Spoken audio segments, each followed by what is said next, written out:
Oi pessoas, tudo beleza? Espero que vocês estejam bem. E hoje a gente vai então começar uma nova semana de estudos. A gente ainda está falando de energia térmica, né? A gente comentou lá a diferença de temperatura e calor, que é bem importante. E aí a gente falou que a temperatura é o grau de agitação das partículas, né? E o calor é aquela energia em trânsito, a energia térmica que passa de um corpo para o outro até que se atinja lá o equilíbrio térmico, outro conceito que a gente falou também. Lembra que sempre é do corpo que tem maior temperatura com o corpo que tem menor temperatura até que eles atinjam o equilíbrio térmico, tá? Então esses conceitos são importantes para a aula de hoje.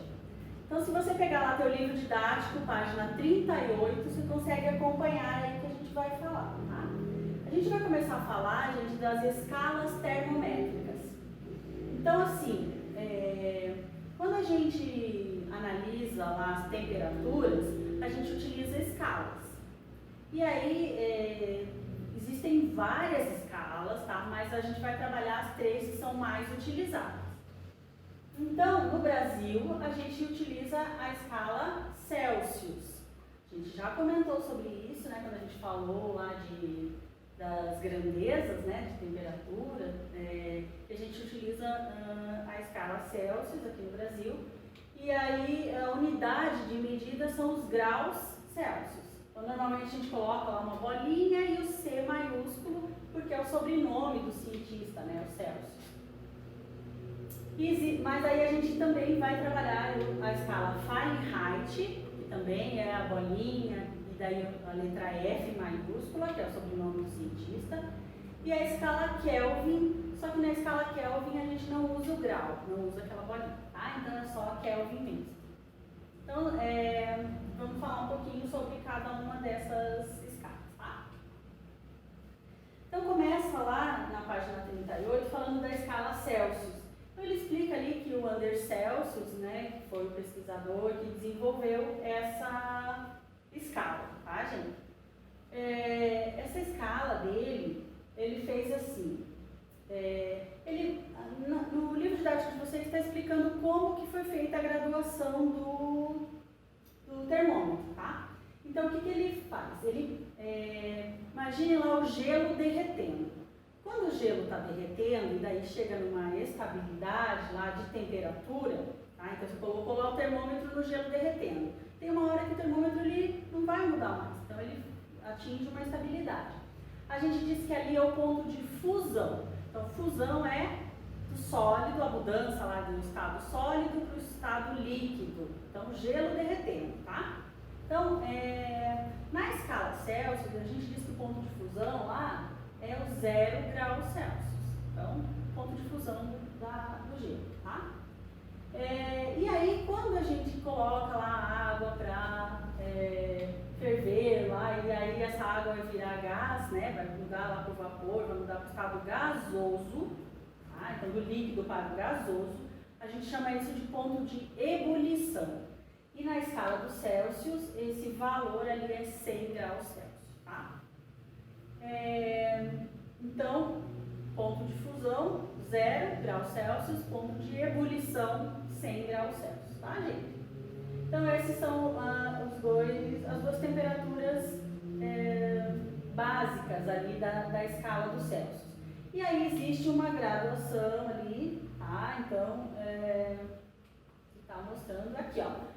O intervalo entre as duas marcas pode ser dividido em 100 partes inteiras e iguais, tá? Então, do 0 até lá no 100.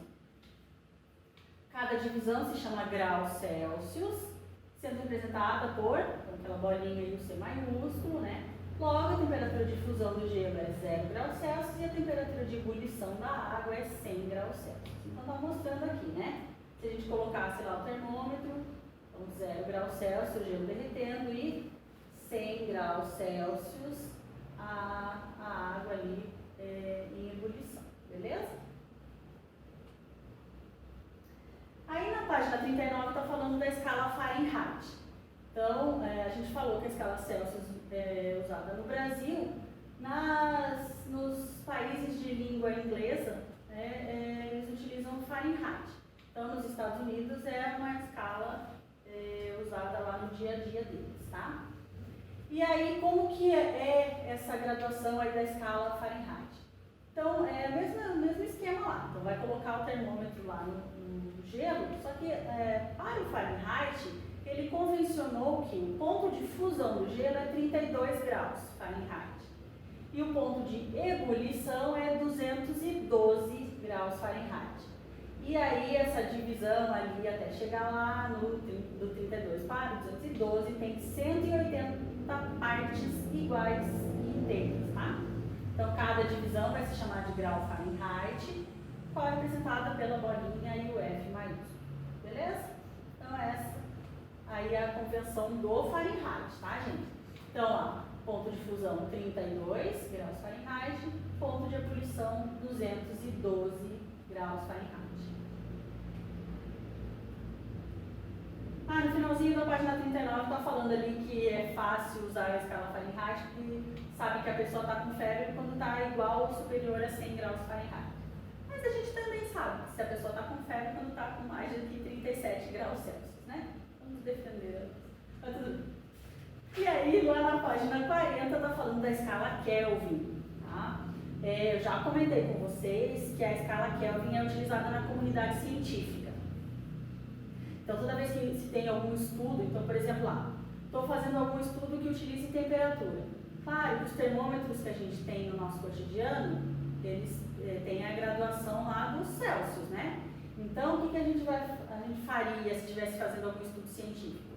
Faz todo o estudo utilizando a temperatura da escala Celsius, mas aí depois, quando vai fazer o artigo lá para publicação, tem que se transformar, tem que converter para a escala Kelvin, tá?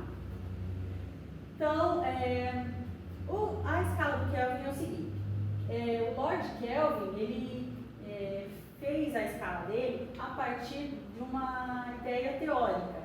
Então, a ideia daquela temperatura mínima que um sistema físico pode atingir. Então, ele queria lá identificar a temperatura que acontece lá, que as partículas tendem a parar de se agitar. Então, a gente não fala que temperatura é o grau de agitação das partículas? Então, tem um determinado momento, uma determinada temperatura que as partículas param de se agitar.